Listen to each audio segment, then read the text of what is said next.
नमस्ते सबको, मैं हूं नौशीन और आपका स्वागत है फाइनेंस 101 मास्टरिंग मनी मैनेजमेंट में। देखिए, फाइनेंस समझना बहुत ही कंफ्यूजिंग लग सकता है ना?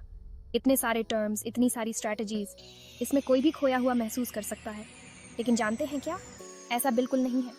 आज हम फाइनेंस के उन सभी ज़रूरी चीज़ों के बारे में जानेंगे जो सभी को पता होनी चाहिए। बजटिंग और इन्वेस्टिंग से लेकर पूरी फाइनेंशियल सिस्टम कैसे काम करती है, ये सब कुछ।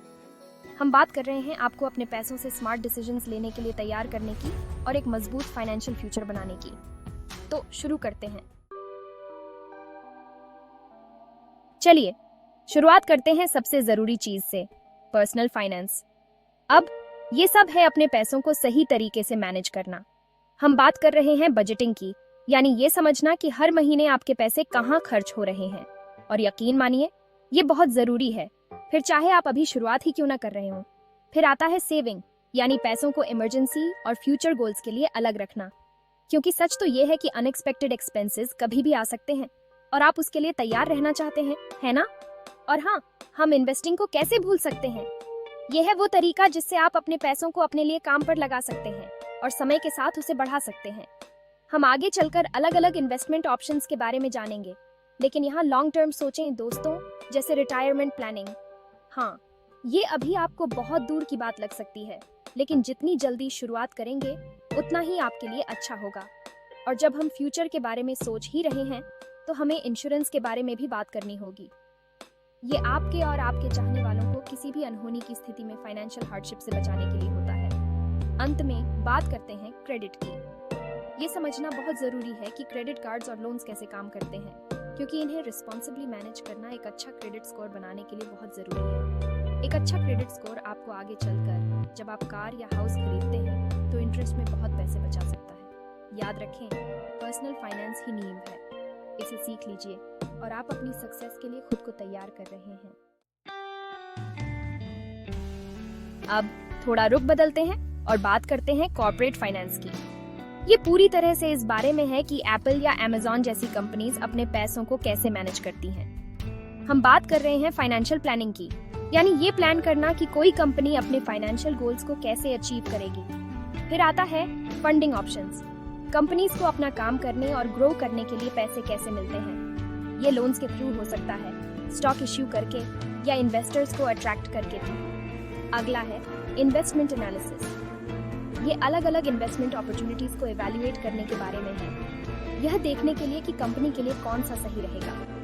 बेशक हम रिस्क मैनेजमेंट को नहीं भूल सकते। हर बिजनेस को रिस्क्स का सामना करना पड़ता है और उन रिस्क्स को आइडेंटिफाई, एनालाइज और कम करना बहुत जरूरी है। फिर आता है डिविडेंड पॉलिसी, यानी कंपनीज कैसे डिसाइड करती हैं कि अपने शेयर होल्डर्स को कितना प्रॉफिट डिस्ट्रीब्यूट करना है।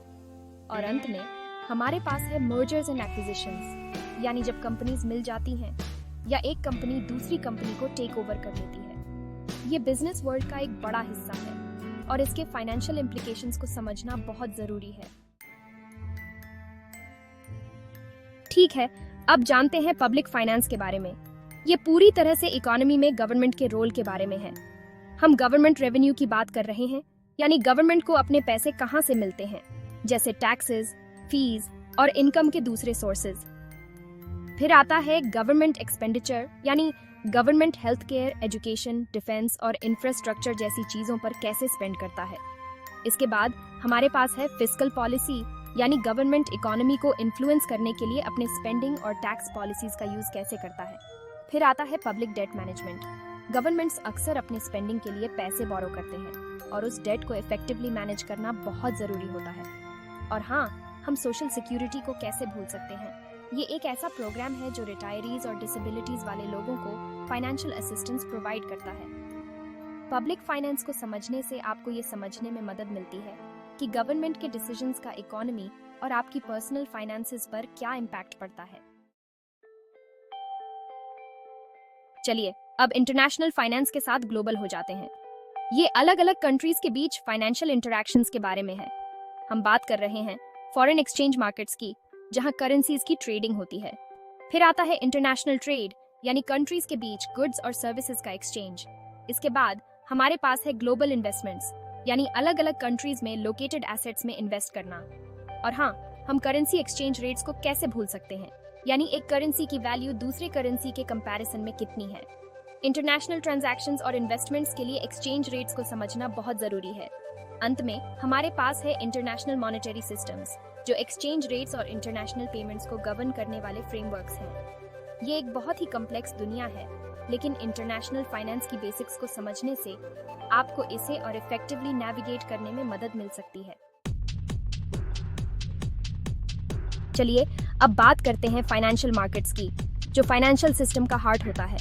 यहाँ बायर्स और सेलर्स अलग अलग तरह के फाइनेंशियल एसेट्स की ट्रेडिंग के लिए आते हैं। सबसे पहले हमारे पास है स्टॉक मार्केट्स, जहाँ कंपनीज में ओनरशिप के शेयर्स यानी स्टॉक्स को बाय और सेल किया जाता है, जैसे न्यूयॉर्क स्टॉक एक्सचेंज या नास्डैक। फिर आते हैं बॉन्ड मार्केट्स, जहाँ बॉन्ड्स की ट्रेडिंग होती है, जो असल में वो लोन्स होते हैं जो आप गवर्नमेंट्स या कंपनीज को देते हैं। इसके बाद हमारे पास है कमोडिटी मार्केट्स, जहां ऑयल, गोल्ड और व्हीट जैसे रॉ मटेरियल्स को बाय और सेल किया जाता है। और हम फॉरेक्स मार्केट्स को कैसे भूल सकते हैं, वो फॉरेन एक्सचेंज मार्केट्स जिनके बारे में हमने पहले बात की थी, जहां करेंसीज की ट्रेडिंग 24 घंटे होती है। अंत में हमारे पास है डेरिवेटिव्स मार्केट्स, जो थोड़े ज्यादा कॉम्प्लेक्स होते हैं। इसमें ऐसे कॉन्ट्रैक्ट्स होते हैं जिनकी वैल्यू किसी अंडरलाइंग एसेट जैसे स्टॉक या कमोडिटी पर बेस्ड होती है। इन्फॉर्म्ड इन्वेस्टमेंट डिसीजंस लेने के लिए इन मार्केट्स का कैसे काम करते हैं, ये समझना बहुत जरूरी है। आइए कुछ कॉमन फाइनेंशियल इंस्ट्रूमेंट्स के बारे में जानते हैं। ये वो टूल्स हैं जिनका यूज आप वेल्थ बिल्ड करने के लिए करेंगे। सबसे पहले हमारे पास है स्टॉक्स, कंपनीज में ओनरशिप के वो हिस्से जिनके बारे में हमने पहले बात की थी। स्टॉक्स में हाई रिटर्न्स मिलने की पोटेंशियल होती है, लेकिन उनमें रिस्क भी ज्यादा होता है। फिर आते हैं बॉन्ड्स, जिन्हें स्टॉक्स से कम रिस्की माना जाता है। बॉन्ड्स ऐसे लोन्स की तरह होते हैं जो आप गवर्नमेंट्स या कंपनीज को देते हैं, और वो आपको एक फिक्स्ड इंटरेस्ट रेट देते हैं। इसके बाद हमारे पास है म्यूचुअल फंड्स, जो स्टॉक्स, बॉन्ड्स या दूसरे एसेट्स का एक ग्रुप होता है जो आपको इजीली अपने इन्वेस्टमेंट्स को डाइवर्सिफाई करने का मौका देता है। और फिर आते हैं ETFs या एक्सचेंज ट्रेडेड फंड्स, जो म्यूचुअल फंड्स की तरह ही होते हैं, लेकिन उनकी ट्रेडिंग स्टॉक एक्सचेंजेस पर होती है। और हाँ, हमारे पास ऑप्शंस और फ्यूचर्स भी हैं, जो ज्यादा एडवांस्ड फाइनेंशियल इंस्ट्रूमेंट्स हैं, जिनमें ऐसे कॉन्ट्रैक्ट्स होते हैं जो आपको फ्यूचर में किसी स्पेसिफिक प्राइस पर किसी एसेट को बाय या सेल करने का राइट देते हैं। ये रिस्की हो सकते हैं, लेकिन इनमें हाई रिवॉर्ड्स मिलने की पोटेंशियल भी होती है। अब बात करते हैं फाइनेंशियल सर्विसेज इंडस्ट्री की, जो इंडिविजुअल्स और कंपनीज को फाइनेंशियल सर्विसेज प्रोवाइड करने वाले बिजनेसेस होते हैं। सबसे पहले हमारे पास है बैंकिंग, जिसमें checking accounts, savings accounts, loans और मॉर्गेजेस जैसी सर्विसेज शामिल हैं। फिर आता है इन्वेस्टमेंट बैंकिंग, जिसमें कंपनीज को कैपिटल रेज करने में हेल्प करना और मर्जर्स एंड एक्विजिशंस पर एडवाइस देना शामिल है। इसके बाद हमारे पास है एसेट मैनेजमेंट, जो इंडिविजुअल्स और इंस्टीट्यूशंस के लिए इन्वेस्टमेंट्स को मैनेज करने के बारे में है।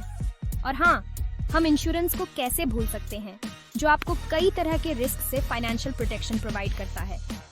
अंत में हमारे पास है क्रेडिट रेटिंग एजेंसीज, जो बोरोवर्स, चाहे वो इंडिविजुअल्स हों, कंपनीज हों या गवर्नमेंट्स हों, उनकी क्रेडिट वर्दीनेस को इवैल्यूएट करती हैं।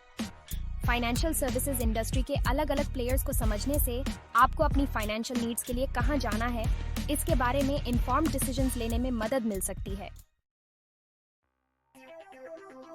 चलिए अब कुछ की फाइनेंशियल कॉन्सेप्ट्स के बारे में बात करते हैं, जो आपकी फाइनेंशियल लिटरेसी को इम्प्रूव करने के लिए बहुत जरूरी है।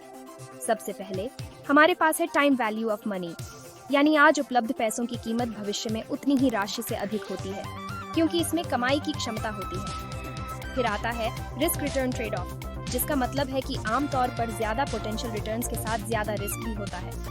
इसके बाद हमारे पास है डाइवर्सिफिकेशन, यानी रिस्क को कम करने के लिए अपने इन्वेस्टमेंट्स को अलग अलग एसेट क्लासेस में स्प्रेड करना। और हाँ, हम कंपाउंडिंग इंटरेस्ट को कैसे भूल सकते हैं। ये एक पावरफुल फोर्स है जो आपके पैसों को समय के साथ तेजी से ग्रो करने में हेल्प करती है। अंत में हमारे पास है फाइनेंशियल लेवरेज, यानी पोटेंशियल रिटर्न्स को बढ़ाने के लिए बोरोड मनी का यूज करना। लेवरेज से गेन्स तो बुआ आ सकते हैं, लेकिन इससे लॉसेस भी दिया जा सकते हैं, इसलिए इसे समझदारी से यूज करना बहुत जरूरी है। अब आप में से जो लोग फाइनेंस में करियर बनाना चाहते हैं, उनके लिए आइए कुछ एक्साइटिंग ऑप्शंस के बारे में जानते हैं। सबसे पहले हमारे पास है फाइनेंशियल एनालिस्ट्स, जो फाइनेंशियल डेटा को एनालाइज करते हैं, रिकमेंडेशंस देते हैं और कंपनीज को इन्वेस्टमेंट डिसीजंस लेने में हेल्प करते हैं। फिर आते हैं इन्वेस्टमेंट बैंकर्स, जिनके बारे में हमने पहले बात की थी। ये कंपनीज को कैपिटल रेज करने में और मर्जर्स एंड एक्विजिशंस में नेविगेट करने में हेल्प करते हैं। इसके बाद हमारे पास है पोर्टफोलियो मैनेजर्स, जो इंडिविजुअल्स और इंस्टीट्यूशंस के लिए इन्वेस्टमेंट पोर्टफोलियोज को मैनेज करते हैं। और हाँ, फाइनेंशियल एडवाइजर्स भी हैं, जो इंडिविजुअल्स और फैमिलीज को पर्सनलाइज्ड फाइनेंशियल एडवाइस देते हैं। और हम रिस्क मैनेजर्स को नहीं भूल सकते, जो फाइनेंशियल रिस्क्स को आइडेंटिफाई, एनालाइज और कम करते हैं। और अंत में हमारे पास है अकाउंटेंट्स, जो फाइनेंशियल ट्रांजैक्शंस को ट्रैक करने, फाइनेंशियल स्टेटमेंट्स तैयार करने और फाइनेंशियल एक्यूरेसी को इंश्योर करने में बहुत जरूरी रोल प्ले करते हैं। अंत में आइए फाइनेंस के कुछ ऐसे सब फील्ड्स के बारे में जानते हैं जिनमें आप स्पेशलाइज करना चाहेंगे। सबसे पहले हमारे पास है अकाउंटिंग, बिजनेस की भाषा, जिसमें फाइनेंशियल ट्रांजैक्शंस को रिकॉर्ड, क्लासिफाई और समराइज करना शामिल है। फिर आता है इकोनॉमिक्स, यानी इस बात का स्टडी कि लोग स्कैर्सिटी के होते हुए कैसे डिसीजंस लेते हैं और वो डिसीजंस मार्केट्स और पूरी इकोनॉमी को कैसे इम्पैक्ट करते हैं। इसके बाद हमारे पास है मैनेजमेंट, जिसमें ऑर्गेनाइजेशनल गोल्स को अचीव करने के लिए रिसोर्सेज को प्लान, ऑर्गेनाइज, डायरेक्ट और कंट्रोल करना शामिल है। और हम मार्केटिंग को नहीं भूल सकते, जो कस्टमर्स के लिए वैल्यू क्रिएट, कम्युनिकेट और डिलीवर करने की कला और विज्ञान है। और अंत में हमारे पास है एक्चुएरियल साइंस, जिसमें इंश्योरेंस और दूसरे इंडस्ट्रीज में रिस्क को असेस करने के लिए मैथमेटिकल और स्टैटिस्टिकल मेथड्स का यूज किया जाता है। तो लीजिए दोस्तों, फाइनेंस 101 हमने बहुत कुछ कवर किया है, लेकिन याद रखें, ये आपकी फाइनेंशियल जर्नी की सिर्फ शुरुआत है। जरूरी है कि आप सीखते रहें, एक्सप्लोर करते रहें और अपनी फाइनेंशियल लिटरेसी को इम्प्रूव करने के लिए स्टेप्स लेते रहें। आप फाइनेंस के बारे में जितना ज्यादा जानेंगे, आपको अपने पैसों से स्मार्ट डिसीजंस लेने में उतना ही ज्यादा कॉन्फिडेंस आएगा। और याद रखें, फाइनेंशियल सक्सेस का मतलब जल्दी अमीर बनना नहीं है, बल्कि एक सिक्योर और फुलफिलिंग फ्यूचर के लिए एक मजबूत नींव बनाना है। तो आज ही शुरुआत करें, अपने फाइनेंसेस पर कंट्रोल करें और वो फ्यूचर बनाएं जिसके आप डिजर्व करते हैं। अगर आपको ये वीडियो हेल्पफुल लगी हो तो इसे थम्स अप जरूर करें और फाइनेंस, इन्वेस्टिंग और वेल्थ बिल्डिंग से जुड़े और इन्फॉर्मेटिव कंटेंट के लिए मेरे चैनल को सब्सक्राइब करें।